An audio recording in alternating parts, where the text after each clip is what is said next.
Hello students, स्वागत है आपका Kailash institute of chemical sciences में। तो जैसे आपने वीडियो के टाइटल में देख ही लिया होगा कि आज हम सबसे पहले ये डिसाइड करेंगे या ये हम देखेंगे कि किस तरीके से पहले 5 मिनट में, जैसे हमारा एग्ज़ाम स्टार्ट होता है वैसे ही उसके फर्स्ट 5 मिनट्स में हम 20 मार्क्स कैसे स्कोर कर सकते हैं। आपको सुनने में लग रहा होगा कि 5 मिनट में 20 मार्क्स हम कैसे स्कोर कर सकते हैं। तो देखिए, आपको पता है कि जो 4 मार्क्स का क्वेश्चन होता है, अगर ऐसे 5 क्वेश्चन हम 5 मिनट में कर लें तो 20 मार्क्स हम आसानी से स्कोर कर सकते हैं। आपको लग रहा होगा कि ये तो बहुत हाइप की गई चीज़ें मैं बता रहा हूँ, पर ऐसा नहीं है। ये CSIR का जो एग्ज़ाम होता है वो फ्रेम ही इस तरीके से किया जा सकता है कि अगर आप थोड़ा सा स्मार्टली चीज़ों को एनालाइज करें, पेपर को एनालाइज करें और देखें, तो आप आसानी से 20 marks with in 5 minutes score कर सकते हैं। तो मेरा आज का मोटिव और इस वीडियो बनाने का यही है कि मैं 5 मिनट में 5 क्वेश्चन कैसे सॉल्व करें ताकि हम 20 मार्क्स आसानी से गेन कर सकें। ठीक है, तो देखिए, स्टार्ट करने से पहले मैं थोड़ा सा आपको ओवरव्यू बताना चाहता हूँ कि अगर आप ओवरऑल CSIR का पेपर देखेंगे एग्ज़ाम हॉल में जब आप बैठे हैं, तो उसमें क्या होगा, आपको बहुत सारे ट्रिकी, बहुत सारे लेंदी, बहुत सारे कहना चाहिए डरावने से क्वेश्चंस दिखेंगे। मतलब एक पेज का आप देखोगे, एक सेक्शन का जो एक पेज होता है उसी में एक क्वेश्चन होगा, तो आपको लगेगा आप यहाँ पे आसानी से लॉस हो सकते हो। तो जैसे आपको महाभारत में अगर याद हो, अर्जुन जो था उसको सिर्फ मछली की क्या दिखती थी, आँख दिखती थी। तो ऐसे ही आपको इस पूरे 100 क्वेश्चन में से जो केमिस्ट्री के आते हैं, सिर्फ मैं केमिस्ट्री की बात कर रहा हूँ, उनमें से शुरू के 5 मिनट में आपको वो 5 क्वेश्चन पिक करने हैं। मतलब वो मछली की आँख देखना है जिससे आप 5 मिनट में 5 क्वेश्चन कर सकें। ठीक है, वो कैसे करना है वो मैं आपको बताता हूँ। तो चलिए, बिना टाइम वेस्ट की हम स्टार्ट करते हैं। तो देखिए, सबसे पहले करना क्या होता है आपको, जैसे आपका एग्ज़ाम स्टार्ट हो तो सबसे पहले एकदम से आप सॉल्व करने मत लग जाइए क्वेश्चन को। ये मेरा सजेशन, मैं ऑफलाइन बैचेस, ऑनलाइन सारी क्लासेस में ये कॉमन सजेशन है जो मैं सब स्टूडेंट्स को देता हूँ कि पहले आप क्या कीजिए, पेपर को एक बार सरसरी निगाहों से पढ़िए। मतलब जैसे कि आप एक न्यूज़पेपर पढ़ते हैं ना, तो उससे क्या होगा, आपको एक जायजा मिल जाएगा। बेसिकली एक क्या मिल जाएगा, आपको कहना चाहिए ओवरव्यू मिल जाएगा कि पेपर का मिजाज कैसा है। ठीक है, टफ है, बहुत ईजी है, बहुत टफ है, कैसा भी हो। तो हम वर्स्ट केस सिनेरियो में अगर आपको दिखे 2 मिनट ऐसा पेपर पढ़ने को, यार ये पेपर तो बहुत टफ है, तो वो पेपर टफ आपको लग रहा है, हो सकता है वो हो भी, लेकिन इतने टफ पेपर में भी कैसे 5 मिनट में वो 5 क्वेश्चन से निकाल के हम उससे सॉल्व कर सकते हैं वो मैं आपको बताऊंगा। जैसे जैसे आप 2 मिनट में आप उसको आप एक फॉर्मली न्यूज़पेपर की तरह रीड करोगे तो आपको समझ में आ जाएगा कि कौन सा क्वेश्चन आपसे आसानी से हो सकता है, ये आपको अंदाज़ा हो जाएगा। बस उसी में से क्या करना है, आपको 5 क्वेश्चन पिक करने हैं सबसे पहले। अब इसके लिए प्री रिक्विजिट क्या है दोस्तों, तो देखिए, प्री रिक्विजिट ये है कि सबसे पहले आपके फिजिकल, ऑर्गेनिक और इनऑर्गेनिक में जो कंसेप्चुअल पार्ट है वो आपको पता होना चाहिए, वो आपके पढ़े हुए होने चाहिए। फिजिकल में खासकर जो सिंपल फॉर्मूलेस होते हैं काइनेटिक्स से, थर्मोडायनेमिक्स से, क्वांटम से, ग्रुप थ्योरी से, ये आपको पता होना चाहिए, तभी आप क्वेश्चन को आसानी से सॉल्व कर पाओगे। इनऑर्गेनिक में theory based, factual based, information based, ये क्वेश्चन आपको पता होना चाहिए। दिक्कत कहाँ आती है, इनऑर्गेनिक के और ऑर्गेनिक के रीजनिंग वाले क्वेश्चन में, तो उसको हम बाद में देखेंगे। हमारा फोकस ये है कि हम पहले 5 मिनट में 5 क्वेश्चन सॉल्व कर सकें। तो देखिए, मैंने यहाँ पे क्या किया है, कुछ क्वेश्चन सिलेक्ट किए हैं जो अभी लास्ट आपके फरवरी 2025 का CSIR नेट का पेपर हुआ था, उसमें से सिलेक्टेड 5 क्वेश्चंस मैंने लिए हैं और मैं इन 5 क्वेश्चंस को 5 मिनट में सॉल्व करके बताऊंगा। आप चाहे तो आप टाइमर भी लगा सकते हैं, तो आपको क्लियरली अंदाज़ा हो जाएगा कि मैं 5 मिनट में ही इन 5 क्वेश्चन को सॉल्व करूँगा। तो देखिए, हो सकता है कि मुझे थोड़ा सा टाइम ज़्यादा लगे, क्यों, क्योंकि मैं आपको समझा रहा हूँ, लेकिन अगर आपको कंसेप्ट पता है, फॉर्मूले पता है, तो आप यकीन मानिए 5 मिनट से ज़्यादा इन 5 क्वेश्चन में नहीं लगेगा। और ये सारे क्वेश्चन मैंने स्पेसिफिकली 4 नंबर के लिए हैं, ताकि 5 क्वेश्चन इंटू 4 कितना हो गया, 20 मार्क्स आप आसानी से सिर्फ 5 मिनट में स्कोर कर सकें। तो आइए बिना टाइम वेस्ट किए हम स्टार्ट करते हैं। तो ये देखिए दोस्तों, हमारा जो पहला क्वेश्चन है वो क्या है, क्वेश्चन नंबर 13, मतलब आईडी तो अलग अलग हो सकती है, जो हमारा कैरेक्टर टेबल दी गई है और इसमें पूछा क्या है, फॉर फॉर्मल्डिहाइड कैरेक्टर टेबल दी गई है और इसमें से कौन सा allowed electronic transition x polarised है। तो ये जो कोर कंसेप्ट है किसका, ये आपका ग्रुप थ्योरी का है और इसमें आपका सिलेक्शन रूल का जो मेन कंसेप्ट है वो लगने वाला है। तो अगर आपको ध्यान हो, ये जो बच्चे हमसे पढ़ चुके हैं ऑफलाइन बैचेस में या ऑनलाइन क्लास बैचेस में, उनको ये पता होगा कि कंसेप्ट होता है यहाँ पे इसका, हमारे डायरेक्ट प्रोडक्ट का। बस हमें ये देखना है। तो ये वाला जो सेक्शन होता है ना, ये वाला कॉलम जो होता है बेसिकली, ये वाला आपका होता है IR का। तो IR बैंड्स हमें यहाँ मिल जाते हैं और ये जो होता है ये हमारे रमन बैंड्स के होते हैं। ठीक है। तो हमें ये पूछा है कि कौन सा ट्रांजिशन जो है यहाँ पे आपका एक्स पोलराइज्ड है। एक्स पोलराइज आपको कहाँ दिख रहा है, पहला वाला देखेंगे जेड है, ये जेड एक्स वाई जेड, ये क्या है, कोऑर्डिनेट्स आपके आई आर के हैं। और ये जो R z R x R y है ये रोटेशन के हैं। तो बेसिकली ये आई आर और रोटेशन का कंबाइन है, पर हमें सिर्फ ध्यान देना है कि इसमें हमारा एक्स पोलराइज लाइट में। तो ये आप देख सकते हो कि कौन सा कैरेक्टर को करस्पॉन्ड करता है, ये हमारा करस्पॉन्ड करता है B1 को। तो अब कैसे निकालें डायरेक्ट प्रोडक्ट, तो आप देख सकते हो यहाँ पे सारे ऑप्शंस में जो पहला स्टार्टिंग पॉइंट है वो हमारा A1 है। और A1 में अगर आप देखोगे तो आपको दिखेगा कि सारे कैरेक्टर्स जो हैं वो आपके 1 1 1 1 है। तो भाई किसी भी चीज़ को 1 से मल्टीप्लाई करोगे तो सेम नंबर आएगा, ठीक है। 1 को 2 से मल्टीप्लाई करोगे तो 2 आएगा, 1 को 4 से मल्टीप्लाई करोगे तो 4 आएगा। तो ये सारी कॉमन सी चीज़ें हैं। मैं बस यहाँ पे देखिए आपको समझा रहा हूँ, हो सकता है थोड़ा सा समझाने में समय ज़्यादा लगे, लेकिन अगर आपको ये पता है कि अच्छा सबसे पहले आपने देखा कि ग्रुप थ्योरी का क्वेश्चन है, तो सबसे पहले आपको ये देखना है कि ये आपका किस टॉपिक का है, ग्रुप थ्योरी का है। और ग्रुप थ्योरी में भी किस कंसेप्ट का है, ये आपका डायरेक्ट प्रोडक्ट का है। तो मुझे बस ये देखना है कि किस ट्रांजिशन का डायरेक्ट प्रोडक्ट एक्सपोलराइज होगा।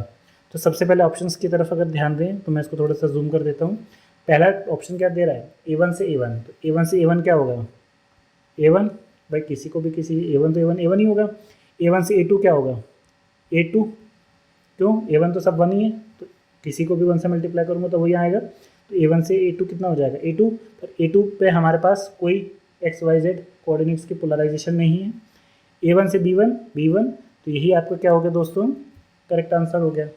और A1 से B2 तो B2 हो जाएगा। तो अगर आपको ये पता है तो देखो कितना टाइम लगा, ये तो मैंने आपको समझाया है इसलिए आपको इतना टाइम लग रहा है। अगर आपको ये पता है कि अच्छा ये ग्रुप थ्योरी का कंसेप्ट है, टॉपिक है, डायरेक्ट प्रोडक्ट का कंसेप्ट है, तो सीधे से आप यहाँ पर क्या कर सकते हो, आंसर टिक कर सकते हो A1 से B1। तो ये कितना समय लगा, हार्डली 2 मिनट भी नहीं लगा होगा इस समय में, अगर आपको एक कंसेप्ट पता है तो, ठीक है। चलिए अब हम देख लेते हैं हमारा दूसरा क्वेश्चन। ये देखिए क्या है, पहले थोड़ा सा जूम कर लेता हूँ मैं। A correct statement which always hold goods involving zeroth order, first order and second order perturbed energy for the ground state. और यहाँ पे एक चीज़ इंपॉर्टेंट है, जो की कंसेप्ट होता है ना दोस्तों, वो आप क्या किया करो, थोड़ा सा अंडरलाइन किया कर लिया करो। बेसिकली मेन चीज़ क्या है यहाँ पे, तो ये बोल रहे जो ई नॉट है वो हमारी ग्राउंड स्टेट की एग्जैक्ट एनर्जी है। तो ये क्वेश्चन किसका है, तो आपने देखा होगा कि ये क्वेश्चन किसका है, क्वांटम केमिस्ट्री का। और अब आपको ये देखना है कि इस क्वांटम केमिस्ट्री में ये किस कंसेप्ट को बिलोंग करता है, तो ये परटर्बेशन और वेरिएशन थ्योरम से पूछा गया है, परटर्बेशन एंड वेरिएशन थ्योरम। तो अगर अब आपने ये कंसेप्ट, अब इसमें देखो कोई न्यूमेरिकल थोड़ी ना है, ये सिंपल कैसा है, ये फैक्चुअल बेस्ड सवाल है। फैक्चुअल मतलब आपको ये चीज़ पता होनी चाहिए कि वेरिएशन थ्योरम होती क्या है। तो आपको मैंने बताया था इन द सेंस जो व्यूअर हैं उनको नहीं पता होगा, लेकिन हाँ जो मेरे स्टूडेंट्स होंगे उनको ये ज़रूर पता होगा। नॉर्मली खैर आप लोगों ने भी अगर स्टडी किया होगा तो ये चीज़ पता है कि अगर मेरे पास एक सिस्टम है, लेट्स से इसको मैं ऐसे डिनोट करता हूँ, ठीक है। ये एक सिस्टम है, मतलब एक तरीके से कह लीजिए ये एक मेरा कैसा सिस्टम है, लीनियर सिस्टम है। मैं बस यहाँ पे एक्सप्लेन कर रहा हूँ आपको, ठीक है, ताकि आपको क्लैरिटी मिल जाए थोड़ा सा कि सॉल्व कैसे करना है। और लेट्स से मैं बीच में यहाँ पे कोई एक परटर्ब्ड करता हूँ कुछ इस तरीके से, लेट्स से सेंटर पॉइंट में, ये मेरा कैसा है, परटर्ब्ड सिस्टम है। इसने ये बोला है कि जो मेरा ओरिजिनल सिस्टम था जो बेसिकली ग्राउंड स्टेट में था, इसकी एनर्जी कितनी है, ई नॉट। जो मेरा परटर्ब्ड सिस्टम है ये मेरा ई नॉट जीरो क्या हो गया, फर्स्ट ऑर्डर परटर्बेशन, ई नॉट जीरो क्या हो गया, ग्राउंड स्टेट में परटर्बेशन, ई नॉट टू क्या हो गया, second order perturbation and so on. तो वेरिएशन थ्योरम का सिंपल सा सवाल फंडा ये है कि वही कहता है कभी भी हम किसी परटर्ब्ड सिस्टम को अप्रोक्सीमेट मानते हुए जब सोल्यूशन निकालते हैं तो उसकी जो एनर्जी कैलकुलेट की जाएगी वो हमेशा ग्राउंड स्टेट एनर्जी से ज़्यादा होगी। ये सवाल एक बार नहीं 10 बार पूछा गया है 2011 से 2025 तक। आप प्रीवियस ईयर के क्वेश्चंस को अगर उठा के देखेंगे तो आपको समझ में आएगा, एक ही चीज़ वो घुमा फिरा के 10 बार पूछता है। वेरिएशन थ्योरम से बहुत ज़्यादा पूछने का या न्यूमेरिकल सवाल बनने की पॉसिबिलिटी कम रहती है, बस वो एक ही चीज़ पूछता है बार बार घुमा के। तो बेसिकली फंडा क्या है इसका वेरिएशन थ्योरम का, तो ये सब चीज़ें टाइम इसलिए लगी आपको, टाइम इसलिए लगा, क्यों लगा टाइम इसका, इसलिए लगा टाइम क्योंकि मैं आपको समझा रहा हूँ। लेकिन अगर आपको पता है कि वेरिएशन थ्योरम का प्रिंसिपल क्या है, स्टेटमेंट क्या है वेरिएशन थ्योरम का स्टेटमेंट। वेरिएशन थ्योरम का स्टेटमेंट ये है कि जो पर्टर्ब्ड सिस्टम की हम एनर्जी कैलकुलेट करेंगे, फर्स्ट ऑर्डर करें, सेकेंड ऑर्डर करें, कुछ भी करें, जो कंबाइंड एनर्जी निकल के आएगी पर्टर्ब्ड सिस्टम की, वो हमेशा ग्राउंड स्टेट एनर्जी से या एग्जैक्ट स्टेट एनर्जी से वो हमेशा क्या होगी, ज़्यादा होगी। तो यहाँ पे इन्होंने दिया हुआ है ई नॉट जो है वो हमारी ग्राउंड स्टेट एनर्जी है। तो ई नॉट जीरो क्या है, देखो पहला वाला स्टेप बाय स्टेप चलते हैं। E naught zero plus E naught one plus E naught two, तो E naught zero ground state की एनर्जी हो गई, ई नॉट वन जो है वो फर्स्ट ऑर्डर परटर्बेशन हो गया, ई नॉट का स्क्वायर सेकेंड ऑर्डर परटर्बेशन हो गया, इज ग्रेटर देन जीरो। तो ये ऑप्शन दोस्तों गलत हो जाएगा। क्यों? क्योंकि वेरिएशन थ्योरम का एक प्रिंसिपल है कि जो सेकेंड ऑर्डर परटर्ब एनर्जी की वैल्यू होती है वो हमेशा क्या होती है, नेगेटिव होती है। तो ई नॉट से ज़्यादा तो हो नहीं सकती है। तो E naught zero plus E naught one is greater than zero, ये ऑप्शन सही हो सकता था, लेकिन इन दोनों में डिफरेंस क्या है, इस साइन का।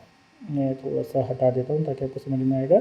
इक्वल टू और ग्रेटर देन, अगर इक्वल ही हो गई तो हमारा मतलब, इसका मतलब क्या होगा कि जो हमने कैलकुलेट की गई है अप्रोक्सीमेट मानते हुए, और जो एग्जैक्ट वैल्यू निकल के आनी चाहिए वो क्या है, सेम है।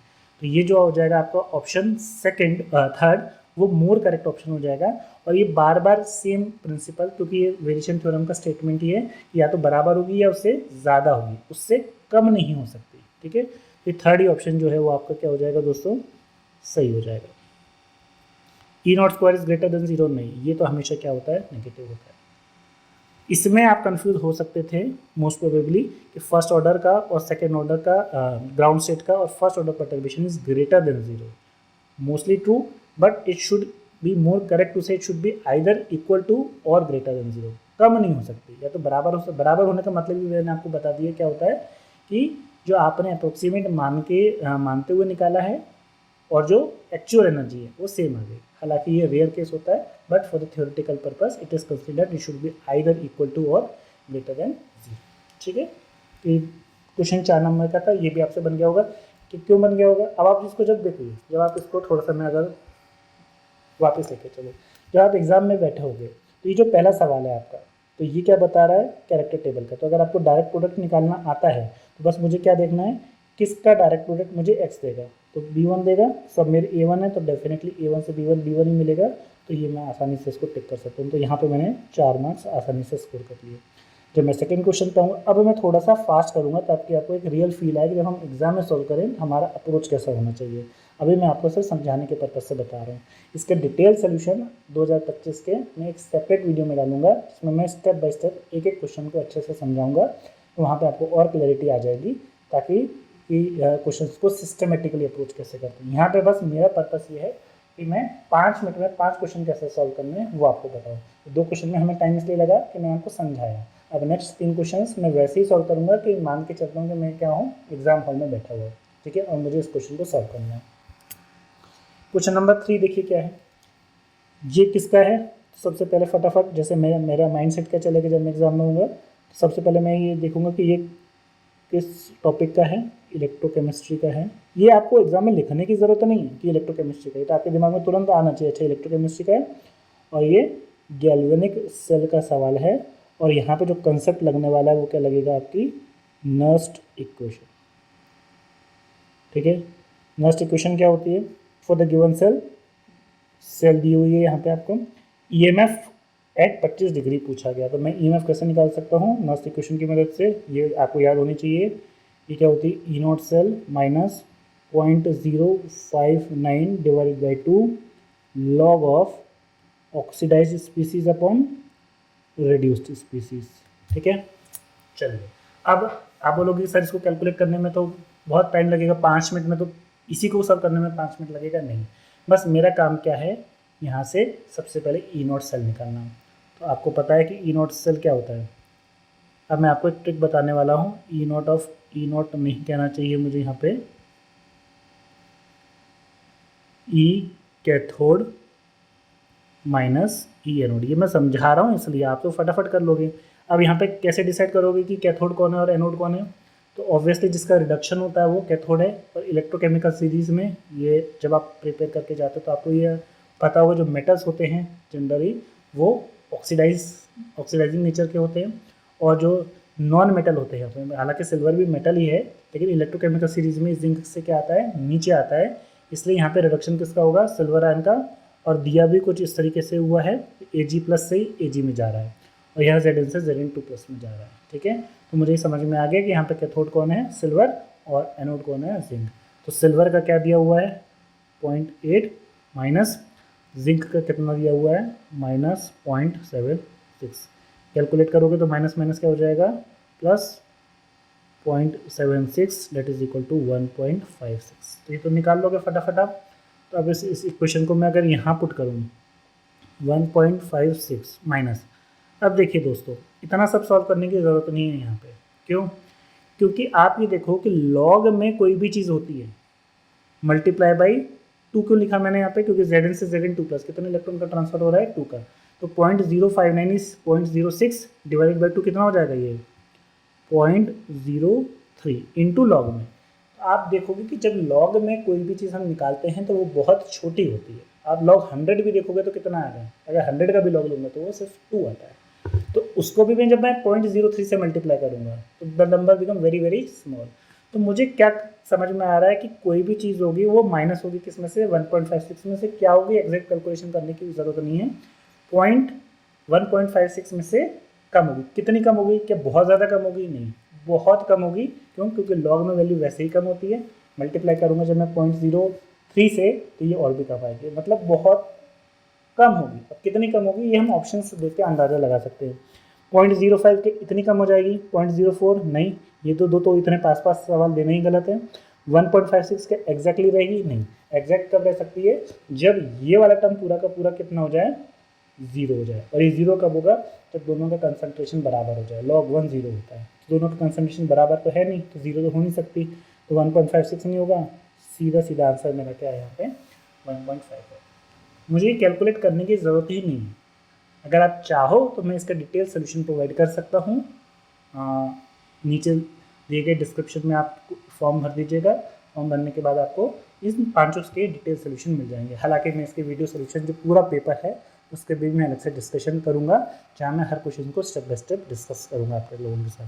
ठीक है, तो देखिए ये आपका तीसरा क्वेश्चन जो है 4 नंबर का बहुत जल्दी से सॉल्व हो गया। सिर्फ ये आपको कंसेप्ट पता हो, फॉर्मूले पता हो, और थोड़ा सा प्रेजेंस ऑफ माइंड और कॉमन सेंस, ये अगर आप लगा पाओ एग्जाम के शुरू के 5 मिनट में, तो आप ये मान के चलो 50% काम आपने कर लिया। ठीक है, चलिए नेक्स्ट क्वेश्चन पे आ जाते हैं। देखिए नेक्स्ट क्वेश्चन क्या है, the option showing the correct statement about radio active decay. ठीक है, अब मैं थोड़ा फास्ट इसीलिए करूँगा ताकि आपको अप्रोच समझ में आए कि मुझे क्या अप्रोच अपनानी है जब मैं एग्जाम में इस तरीके के सवालों को देखूंगा। तो जब आप ये पेपर स्क्रॉल कर रहे होगे ना, शुरू के 2 मिनट में जो मैंने बताया, तो इस टाइप के सवाल आपको दिख जाएंगे। तो आपको ये मार्क कर लेने कि मुझे पहले 5 मिनट में इन टाइप के सवालों पे पहले अटेम्प्ट करना है। तो देखिए सवाल क्या पूछ रहा है, पहला, all radioactive processes are first order. क्या ये करेक्ट स्टेटमेंट है? हाँ बिल्कुल। Radioactivity follows first order kinetics, ये चीज़ें मैंने आपको पहले कहा है, ये सारे कंसेप्ट आपको क्लियर होने ही चाहिए। तो ए ऑप्शन मेरा क्या है, सही। तो ए सही है, तो इसका मतलब ऑप्शन 3 तो हो ही नहीं सकता क्योंकि इसमें ए नहीं है। दूसरा बी देखते हैं, पूछ रहा है स्टेटमेंट क्या है, radio active decay is dependent on temperature. क्या रेडियो एक्टिव डिके टेम्परेचर पर डिपेंड होता है? नहीं, ये गलत स्टेटमेंट है। क्यों? जो केमिकल रिएक्शंस होती हैं हमारी वो टेम्परेचर पे डिपेंड करती हैं, है ना। लेकिन जो रेडियो एक्टिव डिके है वो तो एक स्पॉन्टेनियस प्रोसेस है। ऐसा थोड़ी ना कि टेम्परेचर बढ़ा दोगे, मतलब अगर मान लो यूरेनियम का टुकड़ा जम्मू कश्मीर में ले गया तो धीरे धीरे डिके होगा, और चेन्नई में ले गया तो जल्दी डिके होगा, ऐसा नहीं है। वो अपने हाफ लाइफ के हिसाब से ही स्पॉन्टेनियसली डिके होगा। तो सारे रेडियो एक्टिव डिके जो होते हैं वो टेम्परेचर पर डिपेंड नहीं करते। तो बी ऑप्शन क्या हो गया मेरा दोस्तों, गलत। तो जब बी ऑप्शन है ही गलत तो ये भी नहीं हो सकता, थर्ड तो पहले ही नहीं था, फोर्थ भी नहीं होगा। अब मेरे पास क्या बचा, केवल एक ही तो ऑप्शन बचा, कौन सा, सी। मुझे सी और डी देखने की भी ज़रूरत नहीं है कि इनका क्या, क्यों टाइम वेस्ट करूँ मैं सी और डी एनालाइज करने में, जब मुझे पता चल गया कि बी गलत है। जब बी गलत है तो फर्स्ट, थर्ड और फोर्थ में तो बी ऑप्शन है ही। तो ये मेथड ऑफ एलिमिनेशन से, ये क्या कहलाता है, मेथड ऑफ एलिमिनेशन, जिससे आप आसानी से क्वेश्चन को सॉल्व कर सकते हैं। हार्डली 1 मिनट लगेगा। और ये सारे क्वेश्चंस जो करें ना 1-1 मिनट के हैं, ये क्वेश्चंस तो 1 मिनट में भी नहीं होगा। ये तो आप देखोगे, पहला और दूसरा पढ़ोगे और आंसर आप टिक कर लोगे। नेक्स्ट क्वेश्चन आ जाते हैं हम। Copper crystallise in face centred cubic lattice considering each copper atom as a hard sphere and in contact with its nearest neighbor, the fraction of volume of the unit cell occupied by the copper atom. तो basically यहाँ पे क्या पूछ रहा है, packing fraction पूछ रहा है। और कॉपर वैसे तो CSI वालों की भलमनसाहत है कि उन्होंने ये दे दिया है कि कॉपर की यूनिट सेल कैसी है, फेस सेंटर्ड है, लेकिन नहीं भी देता तो आपको ये पता होना चाहिए कि जो कॉपर होता है वो FCC में क्रिस्टलाइज होता है। तो FCC का जो पैकिंग फ्रैक्शन है ये आप सबको पता होगा कितना होता है, 0.74। कैलकुलेट करने की ज़रूरत नहीं पड़नी चाहिए बेटा एग्जाम में आपको इसका, कितनी, ठीक है। जो सिंपल क्यूबिक होता है उसकी हमने निकाली थी 0.52 होती है, जो BCC होता है वो 0.68 होती है, और FCC की कितनी होती है 0.74। तो ये तो बेटा आपका जो है ना सिंपल सा सवाल है, फैक्चुअल बेस्ड, जो आपको पता होना चाहिए, ठीक है। ये भी कितना समय लगा, तो आप देखोगे 1 से लेकर 5 तक ये 5 सवाल जो हैं, और है ये क्वेश्चंस नहीं, यही 5 सवाल जो हैं वो आप 5 से, चलो आपको हो सकता है आप बोलोगे कि सर इतना फास्ट हम नहीं कर पाएंगे, मैक्सिमम आप खुद सोचो, ईमानदारी से बताओ, मैक्सिमम 10 मिनट से ज़्यादा नहीं लगेगा, 5 मिनट में हो जाना चाहिए। पर चलिए थोड़ा सा अगर आप आराम से और बिना भड़बड़ किए, बिना बहुत ज़्यादा जल्दबाजी मचाए भी करोगे तो 10 मिनट में तो बेटा ये सवाल 5 सवाल आप आसानी से सॉल्व कर सकते हो। मतलब बेसिकली आपने 10 मिनट में कितने क्वेश्चंस ऑब्टेन कर लिए, 20। और ध्यान रखो, ध्यान रहे ये केवल किसका है, फिजिकल के क्वेश्चंस लिए हैं। ऐसे ही 4 से 5 क्वेश्चन ऑर्गेनिक के होंगे जो इस तरीके के होंगे, सिर्फ आप देख के और सिंपल कंसेप्ट बेस्ड होंगे। तो यहाँ पे ना तो आपकी कोई रीजनिंग लग रही है, ठीक है, ना यहाँ पे कोई डिटेल मैकेनिज्म है, और ना ही यहाँ पे आपको डिटेल कैलकुलेशंस हैं, ठीक है। ये सिर्फ theory based, formula based, concept based है, और सिंपल प्रेजेंस ऑफ माइंड रख के मेथड ऑफ एलिमिनेशन स्मार्ट तरीके से करोगे तो 10 मिनट में आप सवाल कर सकते हो।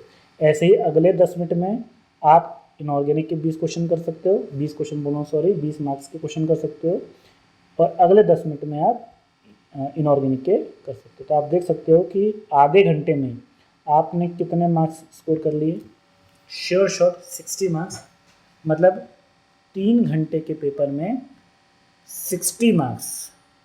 और JRF का कट ऑफ 105, 110 ऐसे ही कुछ जाता है, मतलब मोर देन 50% सिलेक्शन आपने आधे घंटे में ही सिक्योर कर लिया। और आप मान के चलिए ऐसा करने पे आप उन हज़ारों स्टूडेंट से बहुत आगे हो जाएंगे जो सिर्फ पेपर को सिक्वेंशली करते हैं, जो कैलकुलेटिव वाले पार्ट होते हैं उनको पहले करते हैं, उनमें वो एक क्वेश्चन में आधा घंटा लगा देंगे। आपने आधे घंटे में तो 60 मार्क्स के क्वेश्चन कर लिए। मैं कह रहा हूँ इसको थोड़ा सा और कम कर देता हूँ, 50 मार्क्स कर देता हूँ कि चलो भाई ठीक है, हो सकता है 5-5 क्वेश्चन ना मिले। तो आप सब्र रख के, थोड़ा सा माइंड शांत रख के और अलर्ट रह के सॉल्व करेंगे तो शुरू के आधे घंटे में आप ये जंग जीत सकते हैं। उन हज़ारों लोगों से बहुत आगे हो सकते हैं जो एक रैंडम तरीके से पेपर को सॉल्व कर रहे हैं, जिनको स्मार्टली या एक ट्रिक से सॉल्व करना पेपर को नहीं आता। आधे घंटे में अगर आपने 50 से 60 मार्क्स क्वेश्चन कर लिए तो अब आपके पास 2.5 घंटे बचेंगे। 2.5 घंटे में आप इत्मीनान से रिलैक्स होके उन एक एक क्वेश्चंस को देख के उनके मेरिट के हिसाब से सॉल्व कर सकते हैं। और यकीन मानिए अगर आपने ये कर लिया, अगले 2.5 घंटे भी आपके आसानी से गुजर जाएंगे। लेकिन अगर आपने आधा घंटा मिस ही कर दिया, मैसअप कर दिया, वहाँ गड़बड़ कर दी, वहाँ एक क्वेश्चन या 2 क्वेश्चन में आपने आधा घंटा लगा दिया, तो आप समझिए फिर एक आपके पास हड़बड़ी हो जाएगी कि यार आप सिर्फ आधे घंटे में एक ही क्वेश्चन हुआ है। फिर आप जल्दबाजी करेंगे और जहाँ डिस्ट्रैक्शन होना स्टार्ट हुआ वहीं से सारी गड़बड़ियाँ स्टार्ट हो जाएंगी और आप फिर उस पेपर को पूरा मैसअप कर देंगे। ठीक है दोस्तों, तो ये मेरा मोटिव था ये बताने का ये वीडियो से कि ऐसा नहीं है कि CSI नेट का पेपर बहुत इजी आता है, बहुत टफ आता है। पेपर ऐसा आता है कि CSI नेट का जो एग्ज़ाम होता है ना, इसमें 100 क्वेश्चन होते हैं केमिस्ट्री के, ठीक है, और टाइम मिलता है 3 घंटे का। तो आपको क्या लगता है कि हर क्वेश्चन 3 मिनट में किया जा सकता है? नहीं। मैं आपको एक ना गुरु मंत्र बताता हूँ, बेसिकली एक बहुत अंदर की डीप बात बताता हूँ नेट के बारे में, जो बहुत ही कम लोगों को पता होगी, या पता भी होगी तो उन्होंने इतने ध्यान से गौर नहीं किया गया होगा कि अगर मुझे 100 क्वेश्चन करने हैं, खैर पूरे क्वेश्चन नहीं करने रहते, लेकिन भाई आप बोलोगे कि सर 100 क्वेश्चन है पर 100 क्वेश्चन करने थोड़ी ना है ना, आपके दिमाग में आ रहा होगा। पार्ट सी में टोटल 60 क्वेश्चन आएंगे पर करने तो 25 ही। अरे भाई 25 करने हैं लेकिन पढ़ने तो 60 पूरे पढ़ेंगे, ऐसा थोड़ा ना कि शुरू के 25 ही करना है, तो मेरे को क्वेश्चन तो पूरे 60 पढ़ने हैं। ऐसे ही कर करके जो पूरे 100 क्वेश्चन हैं पढ़ने तो सारे हैं, तो उनमें से डिसाइड करना है कि तो बेसिकली यहाँ पे जो एज मिलता है वो किस में मिलता है कि क्वेश्चन को छोड़ें कि क्वेश्चन को सिलेक्ट करें। क्वेश्चन को छोड़ें, किन क्वेश्चन को छोड़ना ज़्यादा इंपॉर्टेंट है सिलेक्शन के लिए एज़ कम्पेयर टू किन क्वेश्चन को हमें करना है। तो जो बहुत ज़्यादा कैलकुलेटिव है, बहुत ज़्यादा हार्ड है, बहुत ज़्यादा लेंदी लग रहा है आपको, लीव इट, छोड़ दीजिए। हमको ऐसे जैसे मैंने यहाँ पे बताया, यहाँ पे आप देखिए 60 मार्क्स क्वेश्चन तो हमें आधे घंटे में मिल गए, और बाकी के 2.5 घंटे में आप जो मीडियम लेवल के होते हैं, जो बेसिकली सिंपल फॉर्मूले बेस्ड जिसमें वैल्यू रख के करना है, या एनालिसिस बेस्ड होते हैं, या थोड़ा बहुत मैकेनिज्म बेस्ड होते हैं, कुछ 4-5 क्वेश्चन तो ऐसे होंगे ही दोस्तों जो क्या होंगे, किसी से नहीं बनेंगे। इवन मैं भी अगर करने बैठूंगा तो हो सकता है मुझसे भी ना बने। ठीक है, तो मैं आपको जो बता रहा था गुरु मंत्र बेसिकली वो क्या है कि 100 क्वेश्चन अगर आपको करने हैं ना 3 घंटे में, तो ध्यान रखिए जो नेट का पेपर होता है वो कभी भी आपका टाइम ख़राब नहीं करेगा, क्योंकि उनको भी पता है 100 क्वेश्चन 3 घंटे में करना इम्पॉसिबल है किसी भी बच्चे के लिए। तो नेट वाला क्या करेगा, देखो दोस्तों, आपको कभी भी टाइम ख़राब नहीं करेगा, वो आपका दिमाग ख़राब करेगा। ध्यान रख लीजिए इस बात को, वो टाइम नहीं ख़राब करेगा, वो आपका दिमाग ख़राब करेगा। वो क्वेश्चन ही 2-3 ऐसे डाल देगा कि वो अटक जाओगे आप उनमें। और बाकी के जो इजी क्वेश्चन है, जैसे मैंने आपको भी ये 5 क्वेश्चन कराए, इनमें आपका ध्यान या तो जाएगा नहीं, और जाएगा तो बहुत देर हो चुकी होगी, फिर आप उसको भी क्या करोगे, गलत करने के प्रोबेबिलिटी बढ़ा दोगे। तो इसलिए ध्यान रखिए CSI नेट में कोई क्वेश्चन ऐसा नहीं आएगा जो एक क्वेश्चन आधे घंटे में होगा। इवन लेंदी कैलकुलेशन वाले सवाल भी 5 मिनट 10 मिनट में हो सकते हैं बेसिकली, अगर आपको उसके करने का सही तरीका पता हो। तो हम जाएँ क्यों, हमें तो ये लेवरेज है ना कि 60 क्वेश्चन में से हमें सिर्फ सी पार्ट में से 25 क्वेश्चन करने हैं, तो 4 क्वेश्चन तो मैंने यहीं कर लिए फिजिकल से। ऐसे 3 से 4 क्वेश्चन मैं इनऑर्गेनिक के कर लूँगा, ऐसे 3 से 4 क्वेश्चन में किसके कर लूँगा, ऑर्गेनिक के। थोड़ा कम भी करूँगा तो चलेगा। तो जो 25 क्वेश्चन में से शुरू के 12 क्वेश्चन से मतलब 50% बात तो मैंने वैसे ही कर लिया और श्योरिटी के साथ कर लिया। बट हाँ, इसके लिए आपका पढ़ा हुआ होना बहुत ज़रूरी है। आपके ऑर्गेनिक, इनऑर्गेनिक और फिजिकल के कंसेप्ट, थ्योरी, फॉर्मूले ये पता होना चाहिए। अगर ये पता है आपको नहीं करोगे, अगर फॉर्मूले ही नहीं पता तो फिर तो आप सोचते रहोगे कि इसमें कौन सा फॉर्मूला लगाए, है ना। जैसे नस्ट इक्वेशन ही नहीं पता तो आपको नहीं पता कि लॉग के ऊपर कौन सी वैल्यू रखे, ऑक्सीडाइज स्पीसीज़ की रखें कि रिड्यूस की रखें, इनके एक्चुअली क्या होता है फार्मूला, किस तरीके से कैलकुलेट करते हैं। ठीक है, तो आई होप मैंने अपनी बातों को थोड़ा सा प्रूफ किया होगा कि भाई हम 5 मिनट में भी 5 क्वेश्चंस कर सकते हैं नेट के, बशर्ते हमारे कंसेप्ट क्लियर हों, फॉर्मूले याद हों, और थोड़ा सा प्रेजेंस ऑफ माइंड रख के स्मार्टली हम क्वेश्चन को ट्रैक करें। ठीक है, तो इसी से मैं ये वीडियो एंड करता हूँ। अब आप मुझे बताइए कि मैं अगला वीडियो आप ही बताइए कि मैं किस टॉपिक पर बनाऊँ। ठीक है, तो जिस पे आप कमेंट करके बताएंगे, तो जिस पे सबसे ज़्यादा जिस टॉपिक पे सबसे ज़्यादा इंटरेस्ट आएगा मैं उस टॉपिक पे वो वीडियो बनाऊंगा।